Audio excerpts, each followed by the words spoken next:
Oppenheimer presenta. Llega a usted por cortesía de Sodimac Home Center. Sueña, lo hacemos posible. Estudia en Argentina. Con estándares internacionales. Residencia universitaria. Aranceles a tu alcance. UADE, una gran universidad. Ingresa en lacaja.com.ar, asegura tu auto y llévate un 15% de descuento por medio año. La Caja, así de simple. ¿Sabías que según un estudio de la Universidad de Oxford, casi la mitad de los trabajos actuales podrían dejar de existir en 10 años? La inteligencia artificial llegó para quedarse. ¿Cómo te va a afectar la automatización? ¿Cuáles son los trabajos del futuro? Andrés Oppenheimer te lo cuenta en su nuevo libro, Sálvese quien pueda. Y no te quedes atrás. Encuéntralo en librerías.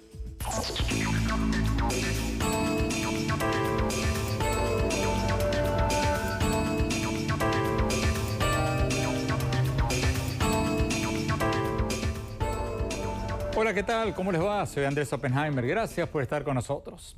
El tema de la semana, la crisis de Venezuela, el conflicto diplomático internacional por el reconocimiento a los dos hombres, porque son dos, que se consideran presidentes legítimos de Venezuela, y la posibilidad de que si esto se sigue agravando, esta crisis podría aumentar el éxodo de venezolanos a todos los países de América Latina y a Estados Unidos. Hoy vamos a tener con nosotros a la figura central del momento, el presidente de la Asamblea Nacional de Venezuela, Juan Guaidó, el hombre que días atrás se proclamó presidente encargado de Venezuela en virtud del artículo 233 de la Constitución venezolana y que fue reconocido como presidente legítimo del país por Estados Unidos, Brasil, Argentina, Colombia, Chile, Francia, varios otros países europeos, mientras que México, Bolivia, Cuba, Nicaragua, Rusia, China, Irán seguían apoyando al régimen de Nicolás Maduro. El mundo partido. La entrevista con Guaidó no fue fácil.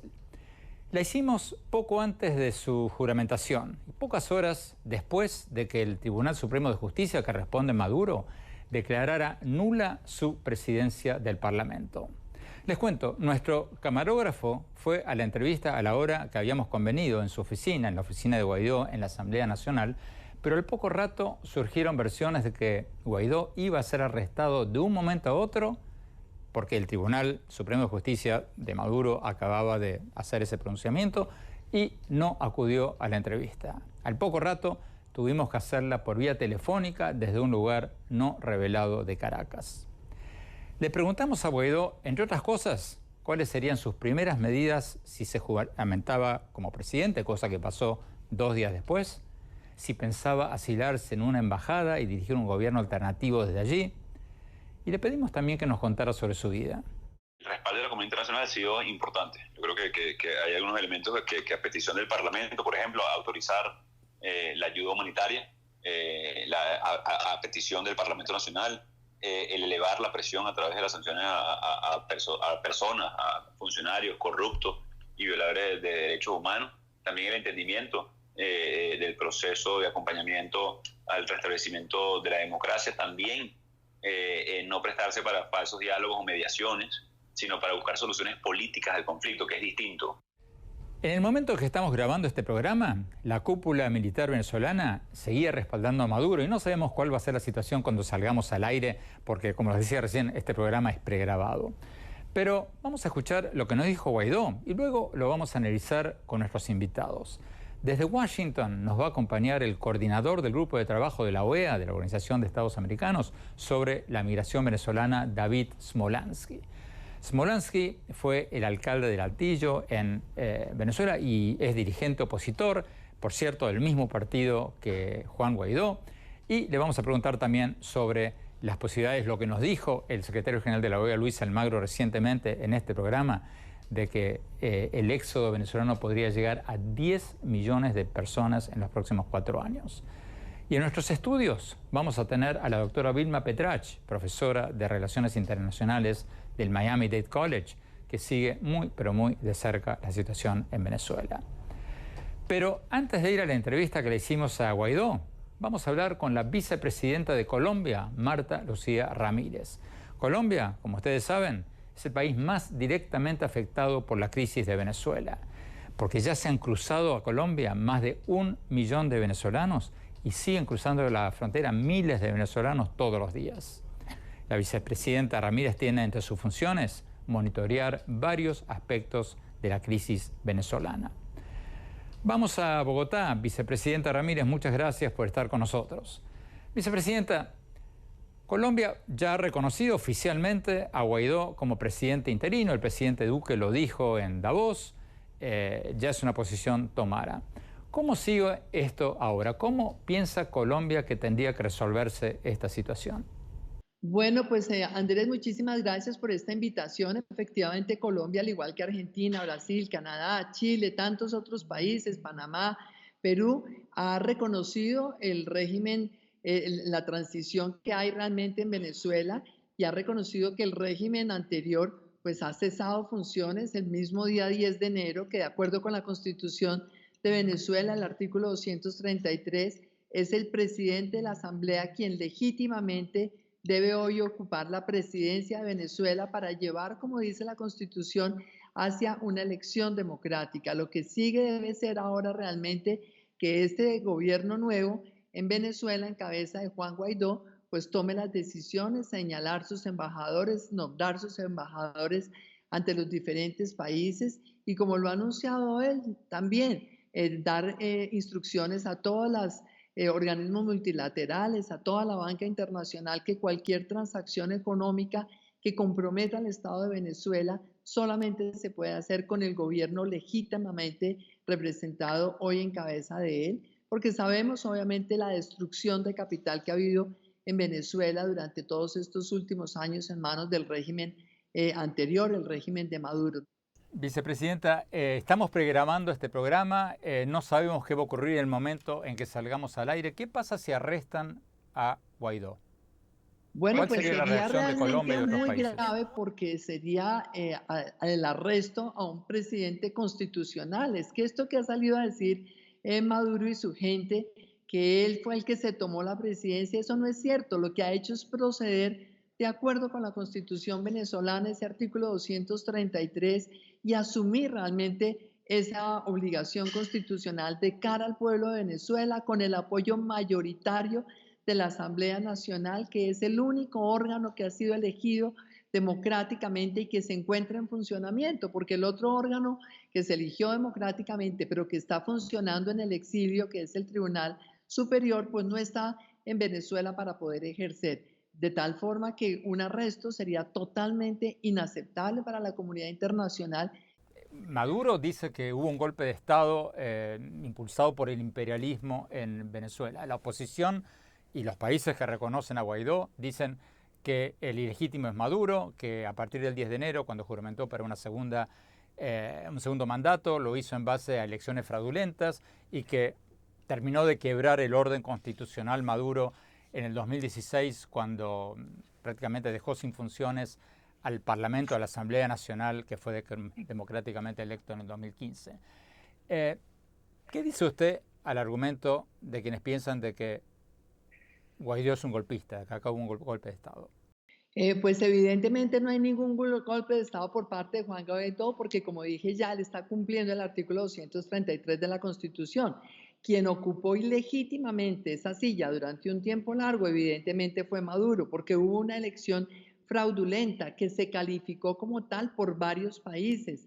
De hecho, hubo varios países que retiraron a sus embajadores desde hace ya más de un año, justamente porque esa pretendida elección, que no lo fue, pues fue fraudulenta. Ahora, si en gracia de discusión muchos países esperaron hasta el 10 de enero que se debía hacer el cambio de gobierno, pues realmente lo que ha debido hacer Maduro era concluir a medianoche del día 9 de enero el ejercicio de la presidencia y, por supuesto, dar cumplimiento voluntariamente, pacíficamente, a ese artículo 233 que desde siempre se sabía que asignaba la presidencia de Venezuela a quien estuviera en ese momento a la cabeza de la Asamblea Nacional de Venezuela. Entrevisté a Juan Guaidó hace pocos días, 2 días antes que se juramentara, y nos dijo en una entrevista que vamos a escuchar en este programa que su primera acción de gobierno sería pedir ayuda humanitaria internacional. Acaba la pregunta.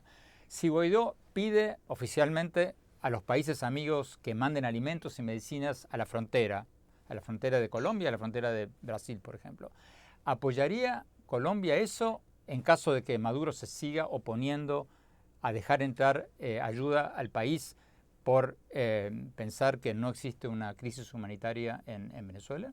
Por supuesto que lo apoyaría Colombia. Andrés, entre otras cosas, Colombia ha atendido como una emergencia humanitaria la situación de los venezolanos. Tenemos 1.200.000 venezolanos que han llegado a Colombia en los últimos 18 meses. Esto significa para el Estado colombiano un costo cercano a 150 millones de dólares en un periodo de tiempo muy corto, pero por supuesto lo más urgente es que la ayuda humanitaria pueda ingresar a Venezuela. Esto se ha intentado muchas veces durante los últimos 2 años y siempre la ha rechazado Maduro y ese régimen criminal que hay allí. Entonces, por eso es tan importante que la Guardia Nacional, las fuerzas militares, toda la fuerza pública en Venezuela realmente acoja este cambio de presidencia, respete hoy como comandante en jefe a Juan Guaidó y sobre todo que la Guardia Nacional y las fuerzas militares abran las puertas de Venezuela para la llegada de esta ayuda humanitaria. Es totalmente criminal ver morir niños, ancianos, mujeres que están a punto de dar a luz por la carencia de las medicinas básicas. Es que esto de verdad se puede calificar como un punto de genocidio, porque está pretendiendo acabar con toda la capacidad que tiene el pueblo venezolano de rechazar ese régimen que por fortuna cesó con la llegada de Juan Guaidó, representante legítimo de la Asamblea y por lo tanto presidente constitucional de los venezolanos, para que haga pronto esa transición democrática y llame a elecciones en Venezuela. Finalmente, vicepresidenta, antes de ir a la entrevista con Juan Guaidó, quería preguntarle sobre el conflicto diplomático entre su país, entre Colombia y Cuba. Su gobierno, el presidente Duque, está exigiendo que Cuba entregue a los 10 integrantes del ELN, del Ejército de Liberación Nacional, que están en Cuba para las negociaciones de paz con Colombia. Ustedes dicen que Cuba tiene que entregarlos porque el ELN se atribuyó el ataque con un coche bomba en Bogotá el 14 de enero, en que hubo 20 muertos y 68 heridos. Pero Cuba dice que no puede entregarlos porque el ataque no se planeó en territorio cubano, y el ELN también dijo que los integrantes del ELN en Cuba no sabían nada de ese ataque. ¿Ustedes tienen pruebas concretas de que ese ataque fue planeado por el ELN en Cuba? Querido Andrés, lo primero es reconocer que el ELN es una organización calificada como organización terrorista por buena parte también de la comunidad internacional. Segundo, las pruebas que tiene el Estado colombiano, la Fiscalía, la Fuerza Pública, son plenas, prueba plena sobre quiénes fueron los autores materiales del atentado. Tercero, el reconocimiento que hace el propio ELN. Ellos, como organización, reconocen la responsabilidad sobre el atentado. Cuarto, resulta que el gobierno de Cuba, al cual obviamente Colombia le agradece todo su papel por solicitud del gobierno anterior en las negociaciones con las FARC, pues está cumpliendo aquí también un papel de garante. No puede tomar partido a favor de una de las partes y máxime no puede pretender ahora entonces darle validez y darle supremacía a unos protocolos sobre unas conversaciones, porque no son los protocolos de unos acuerdos. Con el ELN no hay ningún acuerdo entre el gobierno anterior, ni mucho menos con el gobierno actual frente al ELN. Son protocolos de unas conversaciones, y esos protocolos obviamente ni siquiera preveían una hipótesis como la que se dio, un atentado terrorista de gran magnitud, pero no cualquier atentado terrorista, un atentado causado con el propósito de hacer el mayor daño posible en un centro de formación académica, en una escuela académica, donde no solamente hay estudiantes, sino montones de población civil que viven allí en esas residencias, de tal manera que ante semejante gravedad de un atentado terrorista, pues no hay ningún protocolo que lo hubiera podido prever, ni mucho menos que lo hubiera podido aceptar por anticipado. Un protocolo que anticipe y que acepte un atentado terrorista, un crimen de lesa humanidad, sería totalmente inaceptable a la luz de cualquier norma del derecho nacional e internacional. Y Colombia sí quiere llamar a toda la comunidad internacional, porque muchísimos de los países que inclusive tienen pena de muerte y hasta prisión perpetua para el terrorismo, los quisiéramos en este momento respaldando firmemente la posición del presidente Iván Duque, no solamente de suspender esa suspensión de las órdenes de captura, sino decir de manera terminante al ELN, no hay ninguna posibilidad de acompañar unas conversaciones de paz en el futuro mientras el ELN persista en hacer atentados terroristas que infligen tanto daño a la población civil. Aquí vemos familias, niños afectados y todas las viviendas alrededor destruidas, sino también obviamente persistir en el reclutamiento de niños y en el secuestro de personas. Vicepresidenta Ramírez, muchísimas gracias por su tiempo. Muchas gracias, Andrés. Muchísimas gracias, vicepresidenta. Tenemos que ir a un corte. Cuando volvamos, vamos a escuchar la entrevista con el hombre que está en el centro de la atención de Venezuela y de todo el continente, Juan Guaidó. Ya volvemos.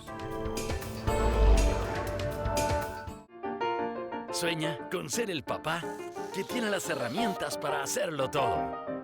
Busca, encuentra, compara. Descubre la que siempre habías querido. Ven a Sodimac Home Center y llévate una o llévatelas todas. Pruébalas, siéntelas. Compra las herramientas de un super papá sin que te supercueste. Y haz tus super proyectos. Encuentra más, ahorra más. Ven y haz más. Sodimac Home Center. Sueña, lo hacemos posible.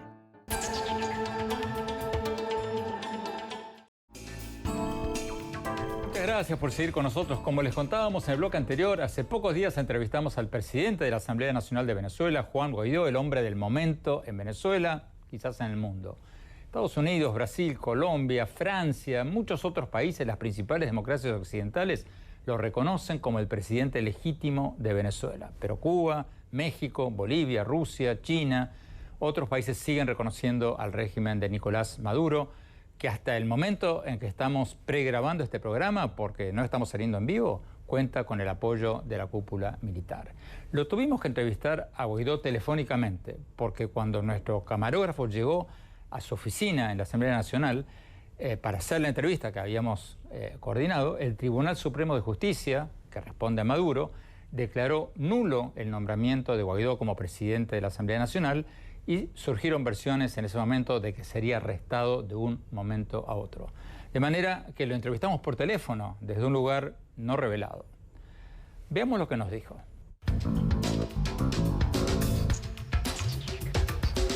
Presidente de la Asamblea Nacional de Venezuela, muchas gracias por estar con nosotros. Sabemos que son horas muy agitadas para ustedes, para toda Venezuela. Empecemos con lo más candente. El Tribunal Supremo de Justicia, que controla el régimen de Nicolás Maduro, declaró nula la Junta Parlamentaria que usted preside, que declaró usurpador a Maduro. ¿Cómo va a evitar usted que lo arresten por presunto desacato? Nada nuevo bajo el sol. El régimen de Maduro está acostumbrado a perseguir, como lo hizo con Leopoldo López, Julio Borges, Freddy Guevara, Fernando Albán, asesinados políticamente. Ellos hoy tienen el monopolio de la violencia y de la fuerza, pero no tienen ni la razón ni la constitución de su lado. Nosotros seguiremos ejerciendo nuestras funciones, nosotros vamos a seguir ejerciendo la mayoría que nos otorgó el pueblo de Venezuela. Pero si lo arrestan, ¿qué pasa? ¿Cómo sigue este proceso? Bueno, lo hemos dicho, esto no es una causa de una persona. Hoy me toca la responsabilidad de dirigir el Parlamento Nacional, asumir funciones que nos da nuestra Constitución, y hay una ruta muy clara planteada, que tiene que ver con calle, que tiene que ver con hablarle claramente tanto al chavismo disidente como a los militares, y que se divide en tres: el cese de la usurpación, lograr el gobierno de transición y las elecciones libres. ¿Qué opciones tienes? ¿Asilarte en una embajada?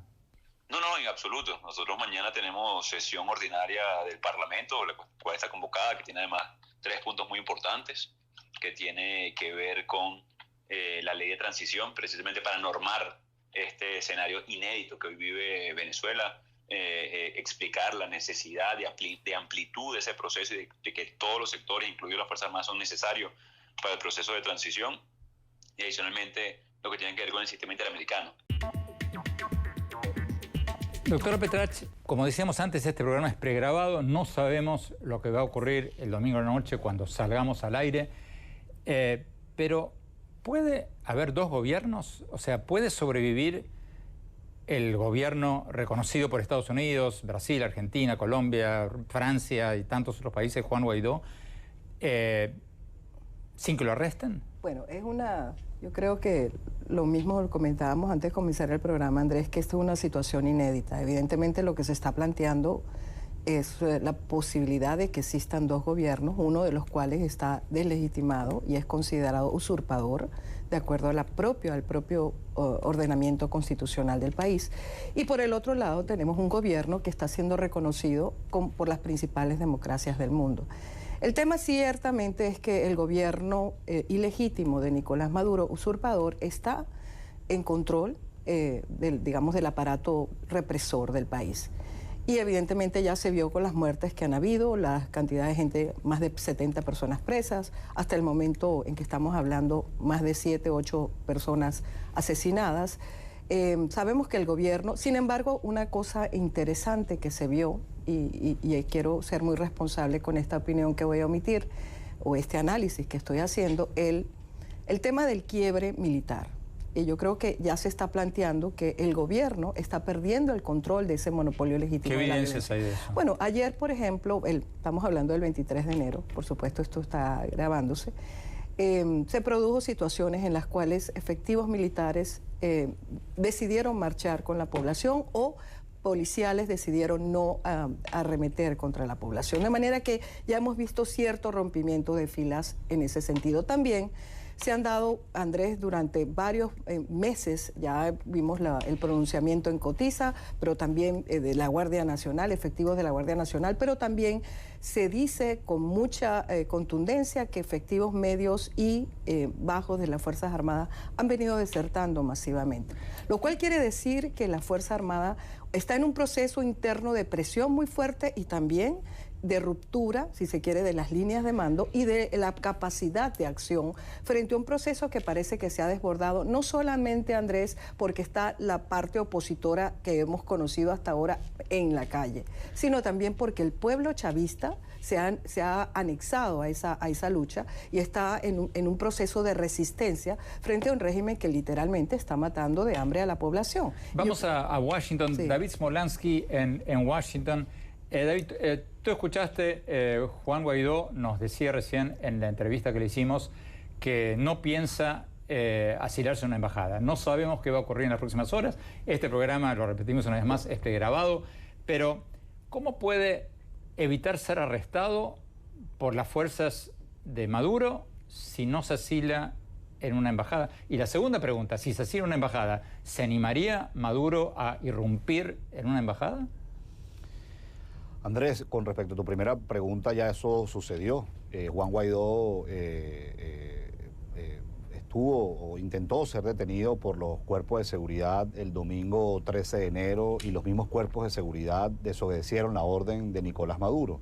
Y desobedecieron la orden de Nicolás Maduro porque su principal valor es la obediencia y a quien hoy obedecen es al nuevo comandante en jefe de la Fuerza Armada Nacional, jefe de Estado y presidente encargado de Venezuela, que es Juan Guaidó.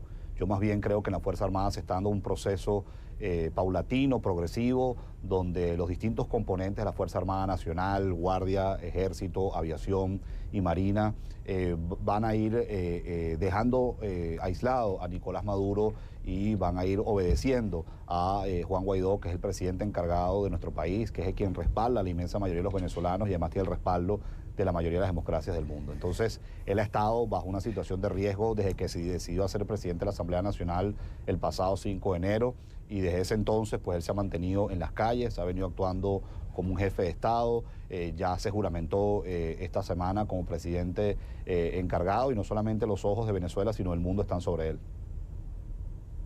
Tenemos que ir a un corte. Cuando hablamos, vamos a ver lo que nos dijo Juan Guaidó en esta entrevista telefónica que le hice sobre una posible mediación internacional que están proponiendo algunos países europeos, concretamente España.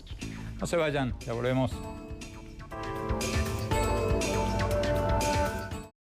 Hola, muy pronto estaré en México y varios otros países presentando mi libro Sálvese quien pueda, sobre qué pasará con los abogados, banqueros, médicos, periodistas, muchos más, a medida que las computadoras inteligentes reemplacen cada vez más de nuestros trabajos.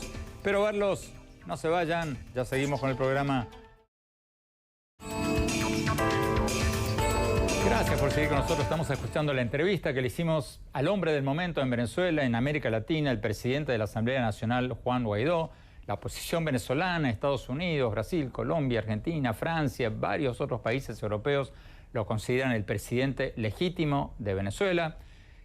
Otros, como México, Cuba, Bolivia, Nicaragua, Rusia, China, Irán, lo consideran legítimo al presidente Maduro. Como les contábamos antes, tuvimos que entrevistarlo a Guaidó por teléfono desde algún lugar que no reveló, después de que se canceló la entrevista que teníamos programada con él en su despacho, porque a esa hora habían surgido fuertes rumores de que sería arrestado de un momento a otro. Sigamos escuchando la entrevista.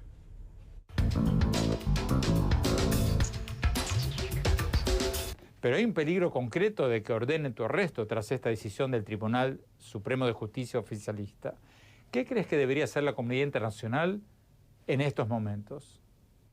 Mire, yo creo que el respaldo de la comunidad internacional ha sido importante. Yo creo que hay algunos elementos que a petición del Parlamento, por ejemplo, autorizar la ayuda humanitaria, a petición del Parlamento Nacional, el elevar la presión a través de las sanciones a personas, a funcionarios corruptos y violadores de derechos humanos, también el entendimiento del proceso de acompañamiento al restablecimiento de la democracia, también no prestarse para falsos diálogos o mediaciones, sino para buscar soluciones políticas al conflicto, que es distinto. Voy a poner un ejemplo puntual.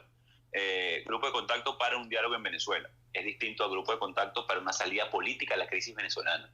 No podemos confundir el medio con el fin. El objetivo es una solución política, el objetivo es generar una transición a la democracia en Venezuela, no es el objetivo de una negociación. Entonces la comunidad internacional debe estar muy clara con esto y no prestarse para que un régimen que viola derechos humanos, que persigue, que reprime, que secuestra poderes, tenga margen para burlarse de la comunidad internacional, como ya lo hicieron en el caso Dominicana, como del pueblo de Venezuela. Cuando usted habla del grupo de contacto, a ver, para que todos lo entendamos, está hablando de la propuesta de España para que un grupo integrado por el Grupo de Lima, Estados Unidos, Rusia, China y Cuba, le busquen una solución política al problema venezolano. ¿Está hablando de eso?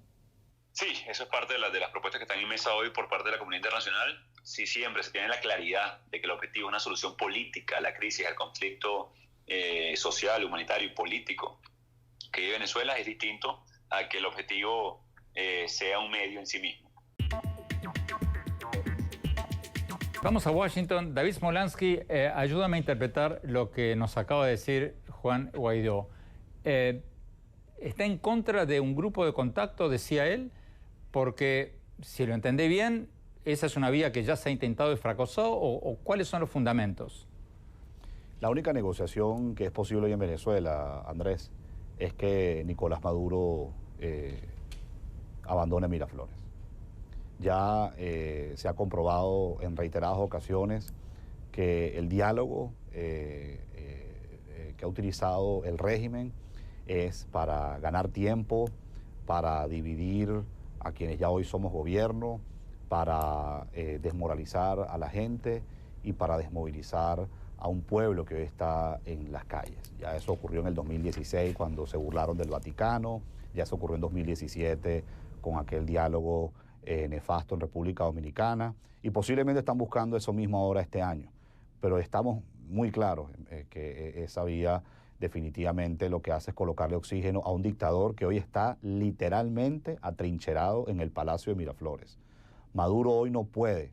Se habla mucho del presidente Guaidó, pero nadie habla de cómo está Maduro, o cómo está Diosdado, o cómo está Tarek El Aissami. Están literalmente atrincherados en el Palacio de Miraflores o en los pocos puestos de comando militar que les queda, porque la gente los rechaza, porque la comunidad internacional los desconoce y porque cada vez están más aislados ante lo que ya no se puede detener, que es la recuperación de la libertad en Venezuela, la restauración de la democracia, la restauración del Estado de Derecho y sobre todo la reconstrucción de un país que hoy necesita de los mejores para llevarlo al desarrollo. Tenemos que ir a un corte, ya volvemos, seguimos con Guaidó, seguimos con nuestros invitados.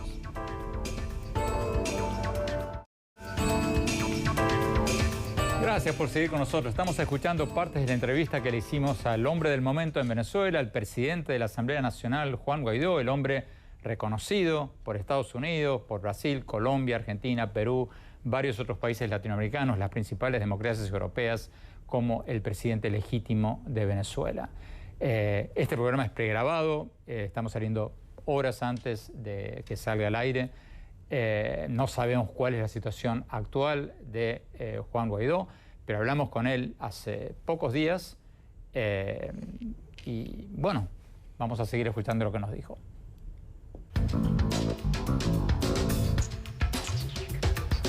Juan Guaidó, presidente de la Asamblea Nacional de Venezuela, ayúdenos un poco a entender lo que está pasando. Si usted juramenta como presidente encargado de Venezuela y recibe el reconocimiento de Estados Unidos, de Brasil, de Colombia, de Argentina, de muchos otros países que ya han manifestado su voluntad de reconocerlo, ¿cuáles serían sus primeras medidas de gobierno?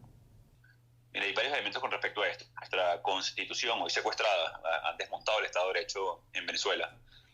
Habla del artículo 233, que ante la falta absoluta pudiera asumir el presidente de la Asamblea Nacional, luego está el 333 y el 350. Aquí lo importante con todo esto es que en Venezuela vivimos una situación de secuestro de la Constitución.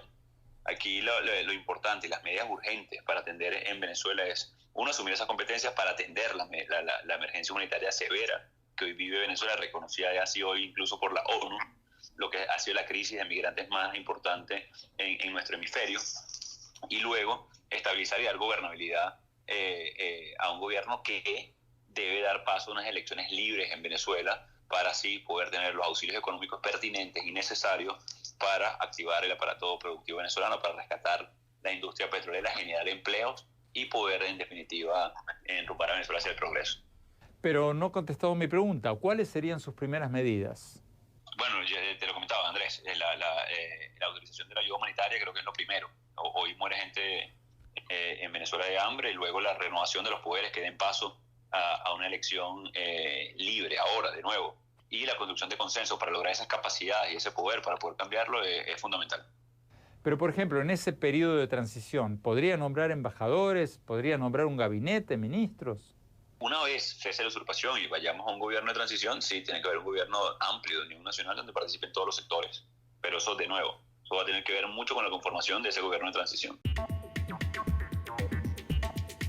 Doctor Petrach, ayúdame a entender lo que nos acaba de decir Guaidó. Él dice, y esta entrevista se la hicimos el lunes, 2 días antes que se juramentó, él decía que va a nombrar embajadores y va a nombrar un gabinete y todo eso una vez que cese la usurpación. O sea, ¿no lo va a hacer ahora? No, yo creo primero que obviamente él estaba hablando de un escenario antes. Ya de hecho se nombró, como tú sabes, a Gustavo Tarre. En la OEA. En la OEA. Embajador, representante lo llamaron. Representante, pero ya aparentemente reconocido, no solamente porque hay gobiernos de la región. Acuérdate cómo se tenía que dar ese proceso. Aunque era un gobierno ilegítimo, era el gobierno que existía, y cuando ya hay países de la región que empiezan a desconocer al gobierno existente y se nombra un embajador, ya generas una situación en la cual puedes desalojar al otro gobierno de una manera, repito, no vamos a decir que es el elemento, digamos, la forma jurídica en que normalmente se hace, porque no estamos hablando, Andrés, de una situación normal.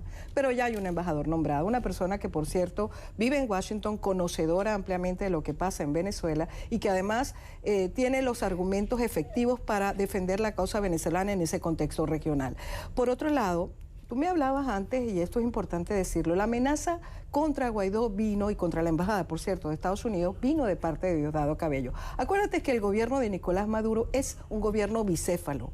Por lo tanto, el que controla el aparato represivo, que por cierto no goza tampoco del respaldo de las Fuerzas Armadas, controla parte del aparato represivo y amenaza a la embajada de Estados Unidos, específicamente con cortarle la luz y el agua, es precisamente Diosdado Cabello. No ha habido ningún pronunciamiento hasta ahora de Nicolás Maduro, por lo cual pareciera que este gobierno tampoco tiene claro cómo va a actuar frente a este proceso de transición que ya se ha generado abiertamente con la juramentación de Guaidó.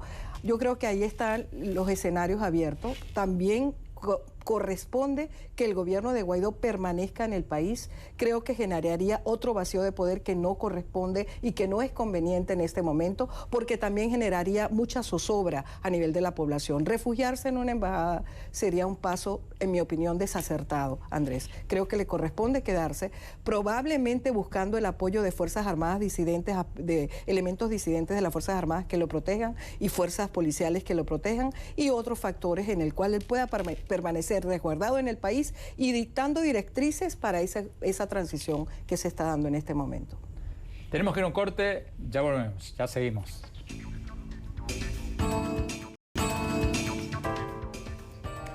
Gracias por seguir con nosotros. Estamos analizando lo que nos dijo en esta entrevista telefónica que le hicimos al hombre del momento en Venezuela, el presidente de la Asamblea Nacional y para muchos países, el presidente legítimo de Venezuela, Juan Guaidó. Vamos a Washington. David Smolansky. David, en la entrevista que le hicimos, Guaidó nos dijo que una de sus primeras prioridades, o su primera prioridad, dijo, va a ser pedir ayuda humanitaria internacional. Tú eres el encargado de estos esfuerzos en la OEA. En el pasado, hasta ahora, el gobierno de Maduro se negó a recibir esta ayuda humanitaria diciendo de que Venezuela no está pasando por una crisis humanitaria y que por lo tanto no sería necesario. ¿Cómo puede Guaidó, sin tener las Fuerzas Armadas de su lado en este momento, por lo menos en que estamos pregrabando esta entrevista, hacer llegar esa ayuda humanitaria a Venezuela si no tiene respaldo militar?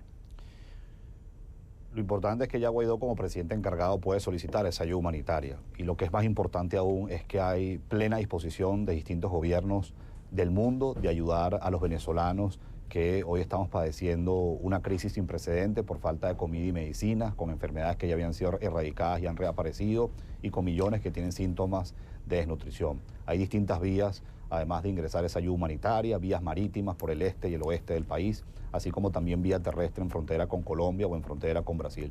Y ahí vendrá el dilema que tendrá la Fuerza Armada Nacional. Espera, David, perdón, déjame interrumpirte.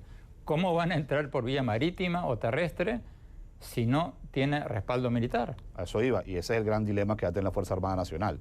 Si los soldados entonces van a bloquear la comida y la medicina que tanta falta le hace a los venezolanos, incluyéndolos a ellos, incluyéndolos a sus familiares.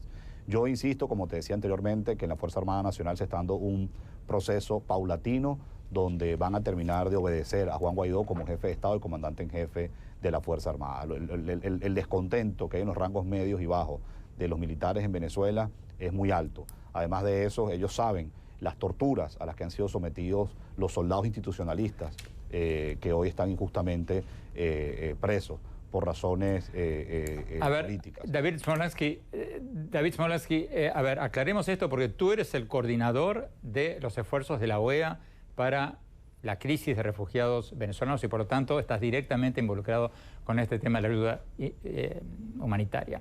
Si el presidente de la Asamblea Nacional, reconocido por muchos países como presidente legítimo, Juan Guaidó, pide ayuda humanitaria, tú desde la OEA, desde tu postura, desde tu posición, vas a impulsar, vas a recomendar que los países miembros de la OEA manden ayuda, medicina, alimentos a Venezuela o por lo menos a las fronteras de Colombia y Brasil con Venezuela para poner a los militares en esa situación de tener que decidir si aceptarlo o no. ¿Tú personalmente vas a empujar para esa salida?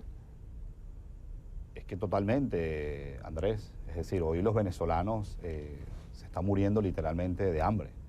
Hoy enfermedades como la malaria, la tuberculosis, la difteria que habían sido erradicadas han reaparecido en Venezuela. Mi función es el Grupo de Trabajo para los Migrantes y Refugiados Venezolanos y yo he podido ver la situación dramática de mis hermanos venezolanos cuando llegan a Cúcuta en Colombia o a Boavista en Brasil. Y no solamente lo he visto yo. Hace 2 meses visitamos la frontera con otros 17 embajadores de la Organización de Estados Americanos. Entonces acá lo que se quiere dar es una asistencia netamente humanitaria para empezar a resolver este problema que está dejando unas consecuencias inimaginables para la población y especialmente para los niños. Y no es algo que va más allá de la recomendación que yo pueda dar. Es algo que hay la disposición por parte de los distintos gobiernos de la región, a quien como venezolano, antes de que cualquier otra cosa, agradezco enormemente, no solo que ha habido ya muchos gobiernos que reconocen a Juan Guaidó como presidente encargado, desde Kosovo hasta Estados Unidos, desde Santa Lucía hasta Paraguay, sino además de eso están comprometidos con ayudar en esta ayuda humanitaria, están comprometidos con apoyar en la reconstrucción de Venezuela. Si a Venezuela le va bien a la región. ¿Esto significaría mandar alimentos a las fronteras con Venezuela o tratar de forzar la entrada de esa comida y de esos alimentos, de esos medicamentos. Mira, esos detalles logísticos y técnicos se está en discusión y eso es algo que en su momento se va a explicar con detalle, pero lo importante acá es, en primer lugar, entender que una de las prioridades del presidente encargado de Venezuela, Juan Guaidó, es que haya asistencia humanitaria para los venezolanos. En segundo lugar, también es entender que hoy hay más de 20 gobiernos y esa lista seguirá incrementándose. Seguramente cuando se transmite este programa será más, que hoy reconocen a Juan Guaidó como presidente encargado de Venezuela y desconocen a Nicolás Maduro. Y en tercer lugar, que hay muchos gobiernos de la región que están dispuestos, por el drama que estamos padeciendo los venezolanos, a ayudar a que ingresen comida y medicinas al país. Y esos mismos gobiernos además lo están viviendo porque han recibido a más de 3.300.000 venezolanos donde han llegado en condición de desnutrición o han llegado con enfermedades. Entonces ellos más bien saben a ciencia cierta lo que estamos padeciendo y agradecemos ese apoyo que quieran dar. David Smolansky, muchísimas gracias. Vamos a un corte rápido y mi reflexión final sobre todo este tema. Ya volvemos. Hola, muy pronto estaré en México y varios otros países presentando mi libro Sálvese quien pueda, sobre qué pasará con los abogados, banqueros, médicos, periodistas, muchos otros a medida que las computadoras inteligentes reemplazan cada vez más de nuestros trabajos. Espero verlos, no se vayan, ya volvemos con mis conclusiones.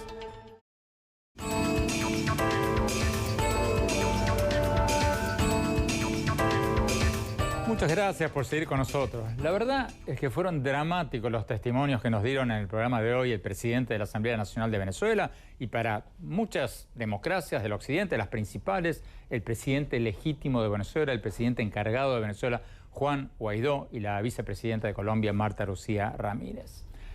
Mi reflexión sobre lo que escuchamos: no hay duda que la oposición venezolana logró recuperar el protagonismo y colocar al régimen de Nicolás Maduro a la defensiva, por lo menos por primera vez en más de un año, desde las protestas del 2017, que terminaron en 125, quizás muchos más muertos. Porque en días recientes, los gobiernos de Estados Unidos, Francia, Brasil, Colombia, Argentina, casi todas las grandes democracias de Occidente tomaron el paso inusual de reconocer a Guaidó como el presidente legítimo de Venezuela. La razón que esgrimieron es simple, complicada y simple a la vez. Y es que la Asamblea Nacional, el Parlamento, el Congreso que preside Guaidó, era la única institución democrática que quedaba en Venezuela. Y Guaidó invocó el artículo 233 de la Constitución venezolana, que dice que cuando el poder está vacante, debe asumir como presidente encargado de convocar nuevas elecciones el presidente de la Asamblea Nacional. Y la Asamblea Nacional, que fue electa democráticamente en el 2015, en una elección en que arrasó la oposición, había votado que Maduro se había convertido en un presidente usurpador, esas fueron sus palabras, a partir del 10 de enero, cuando Maduro inició un nuevo mandato, porque ese mandato se basa en elecciones del 20 de mayo del año pasado que fueron fraudulentas. Entonces, Guaidó juró como presidente, muchos países importantes lo reconocieron y muchos otros países importantes lo siguieron apoyando a Maduro. ¿Esta puede ser la última oportunidad para la oposición venezolana o para la restauración de la democracia en Venezuela? Porque el tiempo corre a favor de Maduro.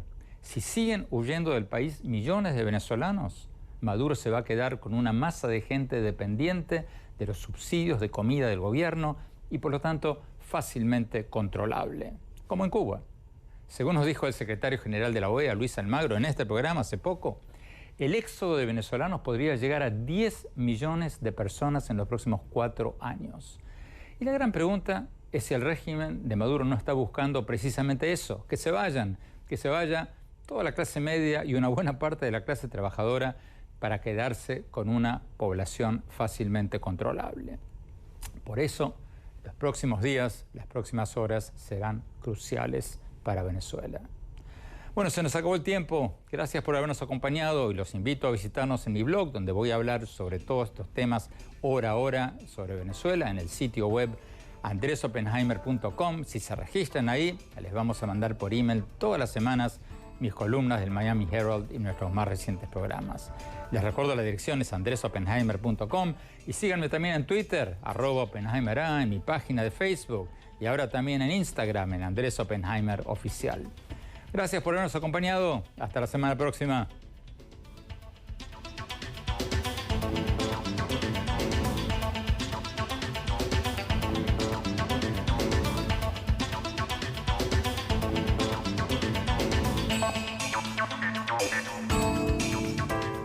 Oppenheimer presenta. Llega a usted por cortesía de Sodimac Home Center. Sueña, lo hacemos posible. Estudia en Argentina. Con estándares internacionales. Residencia universitaria. Aranceles a tu alcance. UADE, una gran universidad. Ingresa en lacaja.com.ar, asegura tu auto y llévate un 15% de descuento por medio año. La Caja, así de simple. ¿Sabías que según un estudio de la Universidad de Oxford, casi la mitad de los trabajos actuales podrían dejar de existir en 10 años? La inteligencia artificial llegó para quedarse. ¿Cómo te va a afectar la automatización? ¿Cuáles son los trabajos del futuro? Andrés Oppenheimer te lo cuenta en su nuevo libro, Sálvese quien pueda. Y no te quedes atrás. Encuéntralo en librerías.